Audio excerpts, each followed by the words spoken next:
বাংলাদেশ সেনাবাহিনী তুরস্কের তৈরি রেপকন RDS-40 এর ডেলিভারি পেয়েছে। এটি একটি 40 মিলিমিটারের রিভলভার গ্রেনেড লঞ্চার।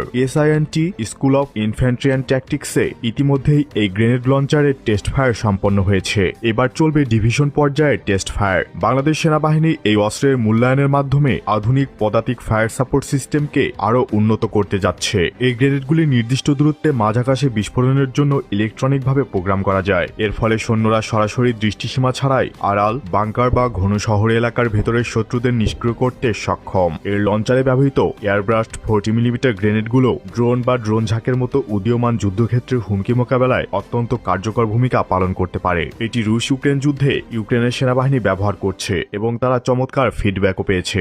উল্লেখ্য, বাংলাদেশ সেনাবাহিনী অলরেডি সাউথ আফ্রিকার মিলকর SAGL এবং সিঙ্গাপুরের তৈরি STK-40 অটোমেটিক গ্রেনেড লঞ্চার ব্যবহার করছে। আর এসব লঞ্চারের জন্য প্রথমবারের মতো আধুনিক প্রোগ্রামেবল এয়ারব্রাস্ট 40 মিলিমিটার গ্রেনেড এবং ফায়ার কন্ট্রোল ডিভাইস ক্রয় করার ইভ্যালুয়েশন নোটিশ জারি করেছে। এই গ্রেনেডগুলো ব্যারেল থেকে বের হওয়ার পর টার্গেটে আঘাত করার কত সময় আগে বিস্ফোরিত হবে এমন প্রোগ্রাম করা যায়। এতে এগুলো FPV ড্রোন সোয়ার্ম এবং দেওয়ালের অপর প্রান্তে লুকিয়ে থাকা অদৃশ্য শত্রুর বিরুদ্ধে কার্যকর ভূমিকা রাখতে পারে। তুরস্কের RDS-40 গ্রেনেড লঞ্চারগুলো বর্তমানে সার্ভিসে থাকা গ্রেনেড লঞ্চারগুলির তুলনায় হালকা এবং আরও উন্নত প্রযুক্তি সম্পন্ন। এতে একটি আধুনিক কম রিকয়েল মেকানিজম রয়েছে, যা যুদ্ধের ময়দানে স্থায়িত্ব ও দক্ষতা বৃদ্ধি করে।